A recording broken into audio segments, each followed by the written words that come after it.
Chers amis, Shabbat Shalom, nous allons aujourd'hui étudier la sidra de ce Shabbat. Il y a en fait ce Shabbat deux sidrotes, la sidra de Acharemot et la sidra de Kedoshim. Acharemot signifie après la mort de, qui est mort, de qui parle-t-on, des deux fils de Aaron, Nadav et Avihu, qui dans la sidra précédente, donc une des sidrotes précédentes, la sidra de Shemini, ont trouvé la mort parce qu'ils avaient apporté un feu étranger dans le sanctuaire et ils ont été foudroyés. Et puis toute la sidra Haremot nous parle par la suite de tout le service, on appelle cela la Avoda, que le Kohen Gadol et les Kohanim devaient effectuer dans le temple de Jérusalem.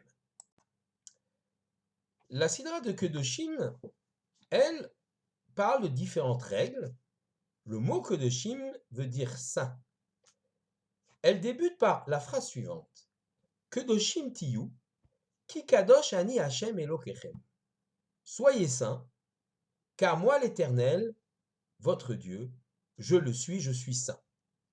Évidemment, il faut se poser la question, c'est quoi la Kedusha? C'est quoi la sainteté? De quoi parle-t-on? Et puis, il y a cette comparaison avec l'Éternel. Soyez saints, vous, les enfants d'Israël, les Juifs, car moi, l'Éternel, moi-même, je suis saint. Qu'est-ce que cela veut dire? Évidemment, on ne peut pas être Dieu, ressembler à Dieu. C'est pas possible. Alors pourquoi Dieu s'exprime ainsi? Soyez saints parce que moi, je suis saint. Il y a une sorte d'exemple ici donné par l'Éternel, de la façon dont l'Éternel se présente aux êtres humains. Eh bien, les êtres humains doivent prendre cet exemple et le vivre, se l'appliquer à eux-mêmes. Si l'Éternel se montre magnanime envers les uns et les autres, Rahman, comme on dit en hébreu, miséricordieux, ce sont des qualités dont l'homme doit s'inspirer dans sa vie et notamment dans sa relation avec autrui. Mais revenons sur le terme kadosh, sainteté. Le terme kadosh, sainteté, est difficile à comprendre. Souvent, le mot kadosh est équivalent à quelque chose qui est séparé. Séparé, par exemple, du profane. On a le kodesh, le saint, et le chol, le profane. Le mot chol, d'ailleurs, eh bien, est proche, c'est le même mot, pour désigner le sable, chol, donc la matérialité, la poussière, alors que le kodesh signifie quelque chose de plus spirituel. Il y a toujours des séparations entre le chol et le kodesh. Il y a des temps qui sont chol, les temps de la semaine, des temps kodesh comme le Shabbat. Il y a des lieux qui sont chol, le monde, et puis des lieux kodesh, Israël, Jérusalem, et puis le mont du temple, le Saint des Saints, qui est la partie la plus sacrée du temple de Jérusalem. Allons plus loin sur l'explication de ce mot Kodesh. Qu'est-ce que ça veut dire? Soyez saints. Pour Rashi, lorsqu'il explique ce verset, Rashi, célèbre commentateur médiéval de Troyes, Rabbi Salomon de Troyes, il explique qu'il faut être perushim mina arayot ou mina avera. Il faut s'écarter, s'éloigner, être séparé des fautes graves liées à la perversion des mœurs et aussi de toute faute. Avera en hébreu veut dire faute, arayot étant désignant les interdits du domaine de la sexualité. Ainsi s'exprime Rashi. Évidemment, on est un petit peu surpris. On va dire, mais c'est un minimum. C'est pas pour être kadosh, pas pour être saint, mais c'est quelque chose de minimum qu'un juif doit vivre selon les mitzvot, selon les commandements que Dieu lui donne, et évidemment s'écarter de toute faute, et en particulier de ces fautes graves que constituent les harayot, la licence des mœurs ou toute autre faute grave que l'on peut rencontrer. Donc Rachi a l'air de nous dire que la sainteté, c'est simplement se séparer de la faute et vivre selon les préceptes que l'Éternel nous a donnés. Ramban, Nachmanide, donne une autre explication. qui est, comme on dit, cholek, qui s'oppose à celle de Rachi. Il dit que la kedusha, la sainteté, eh bien, c'est qu'il faut se séparer mina mutar de ce qui est permis. Il y a effectivement des choses qui sont permises par la Torah. Mais il faut savoir, notamment dans la jouissance des plaisirs de ce monde, avoir une mesure, savoir effectivement s'arrêter à une certaine limite. C'est vrai, par exemple, dans le domaine de l'acquisition des biens. Dans le domaine de la nourriture, on peut se goinfrer et manger plus que de mesure. Dans tous les domaines de la vie, il faut agir avec mesure. On a donc deux explications. D'un côté, Rachi, qui nous dit que la Kedusha, c'est finalement s'éloigner de la Havera, de la faute et des fautes graves. Et de l'autre, Ramban, Rabbi Moshe ben Nachman, célèbre commentateur médiéval espagnol, qui nous dit qu'il faut se limiter, même dans les choses qui te sont permises, pour accéder à ce niveau de sainteté, de Kedusha. Avoir une vie plutôt en sobriété, en tout cas en équilibre vis-à-vis des jouissances de ce monde, et on parle ici des jouissances qui nous sont permises. Le Rav Moshe Bochko, dans son ouvrage Egioné Moshe, nous explique que les commentaires de Rachi et de Ramban, finalement, constituent deux commentaires tout à fait complémentaires. Ce sont les deux aspects d'une même réalité. Et on va essayer de comprendre pourquoi. Évidemment, lorsque Dieu nous donne la Torah, eh bien, il faut essayer de la vivre et d'exécuter les commandements qui nous sont donnés, et surtout, bien sûr, de nous éloigner des fautes les plus graves, de toutes les fautes, mais même des fautes les plus graves. Il y a un premier cheminement qui consiste pour l'homme à vivre la Torah selon les préceptes qui nous ont été donnés, à essayer d'obéir aux commandements. Ce premier stade, il est important, il est indispensable, il est obligatoire. Comme explique Rachi, c'est peut-être le premier stade de cette évolution que le juif ou la juive doivent avoir. S'éloigner de la Havera, s'éloigner de la faute, c'est le premier stade. Mais cela ne suffit pas. En effet, beaucoup de gens se sont arrêtés à ce niveau-là. Ils vivent Torah et mitzvot, la Torah et les commandements, comme si c'était des ordres, parce que ce sont des ordres. Ils y obéissent, ils craignent Dieu, pas de problème, ils croient en Dieu. Ils vivent les commandements, parce que c'est comme ça dans leur famille, et parce qu'ils comprennent qu'il y a quelque chose de très très important, mais parfois ils le vivent avec difficulté, avec contrainte. Parfois c'est quelque chose de lourd pour eux à porter, parce qu'ils ne sont pas finalement totalement convaincus de la chose, ou ils ne ressentent pas forcément totalement la chose. C'est le premier stade, obligatoire, mais il n'est pas suffisant.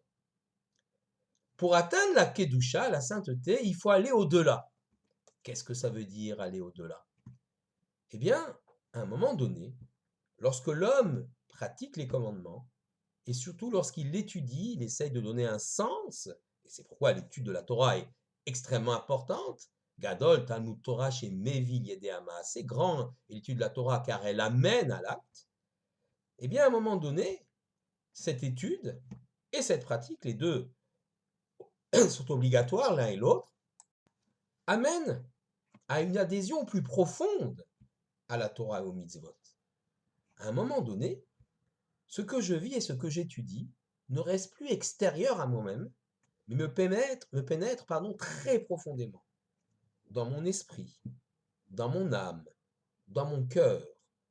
Ça, c'est un niveau déjà beaucoup plus important, que tout le monde n'est peut-être pas capable d'atteindre, mais qui devrait être l'objectif de chacun.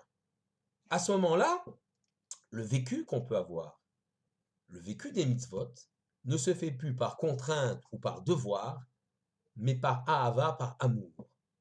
et parce qu'on est intimement persuadé que c'est là le bon chemin.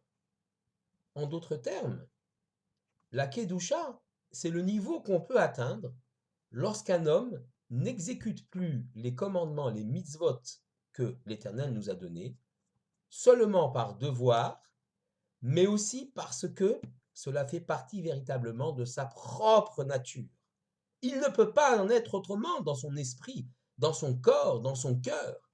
Il s'est pénétré de cette sagesse immense, sagesse divine immense, et il vit alors les choses intensément. Chaque acte qu'il va faire sera en adéquation avec son cœur, avec son âme et avec son esprit. Et évidemment, on va atteindre alors le deuxième stade que le Rambam Nachmanide nous a proposé. Ce deuxième stade, que c'est une kedusha, une sainteté, qui est une prisha minamutar, c'est-à-dire une séparation même de ce qui est permis. L'homme digne sait quelle est la mesure des choses et sait jusqu'où il peut aller dans la jouissance des plaisirs de ce monde pour ne pas se laisser emporter par ces plaisirs et garder en vue l'objectif essentiel, c'est-à-dire notre élévation spirituelle, notre grandeur. Cela ne veut pas dire qu'il faut vivre comme des ascètes, j'allais dire presque comme des moines, en refusant tout plaisir de ce monde. C'est pas cela que la Torah demande. Elle demande un équilibre et une vision intelligente de la jouissance des biens de ce monde. L'homme kadosh, la kedusha, elle est atteinte par la personne qui est capable de vivre intensément cette Torah que Dieu lui a donnée. Ce n'est plus seulement intellectuel, réflexion, qui me fait comprendre que la Torah, elle est importante et elle est essentielle pour nous. Ce n'est plus seulement, j'allais dire, par crainte du ciel ou crainte du châtiment, mais c'est véritablement parce que je ressens en moi cette force et qu'il ne peut pas être autrement pour moi, il ne peut pas en être autrement pour moi que de vivre, d'appliquer les mitzvot et de vivre intensément les choses. Les harayot, les fautes graves dans l'essence des mœurs, ne me concernent même plus. Je ne suis même plus attiré par cela, puisque ma nature profonde a évolué, a changé, a grandi avec l'enseignement de la Torah. C'est cela la Kedusha, Kedoshim Tiyu. À l'image de Dieu, il faut lui ressembler, non pas dans ce qu'il est dans son essence, nous l'avons dit, c'est impossible, mais dans les qualités, les midot qu'il présente aux êtres humains. Les espoirs, les désirs même de l'homme, alors, iront dans le sens non pas de la satisfaction d'un quelconque plaisir ou désir matériel, bien que ça ne soit pas négligeable, je l'ai dit, mais dans la volonté de grandir, de s'élever, non seulement soi-même, parce que ça ne suffit pas de s'élever soi-même, mais aussi de permettre aux autres autour de nous de s'élever, car il y a une dimension individuelle dans la Kedusha, nous l'avons compris, mais il y a également une dimension collective, ce qui est marqué par le terme Kedoshim Tiyu. Soyez saints au pluriel, non pas Kadosh Tiyé, sois saint. Le saint tout seul, dans sa grotte, dans son île, ça ne sert pas à grand-chose. D'autant plus que la Kedusha, la sainteté, s'évalue également dans le type de rapport que nous pouvons avoir avec autrui. Élévation spirituelle pour essayer de retrouver la source première créatrice, de rencontrer l'éternel, si on le peut, mais aussi dans la relation que l'on va tisser autour de nous. Quelqu'un peut accomplir la halakha, même les commandements vis-à-vis d'autrui, sans éprouver de l'empathie, sans éprouver un sincère amour vis-à-vis de ses frères et sœurs juifs. Il peut faire cela, c'est possible, mais il n'atteindra jamais la Kedusha. La Kedusha, c'est aussi cela. C'est aussi essayer de se dépasser dans le lien qu'on peut tisser avec autrui. Même dans ce qui t'est permis, dans ce qui t'est ouvert, va au-delà de ce que te demandent strictement les règles. Va à la rencontre d'autrui. La Kedusha du peuple d'Israël est quelque chose qui s'acquiert collectivement. Seul, je ne peux pas progresser. Entouré de mes frères et mes sœurs, de ma famille, de mes proches, mais aussi de l'ensemble du Ham Israël, de cette entité qu'on appelle Klal Israël, alors nous pourrons progresser vers la Kedusha, vers la sainteté.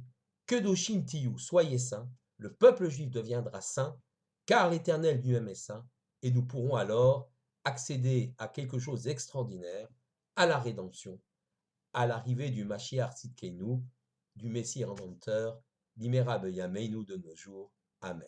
Shabbat Shalom à tous.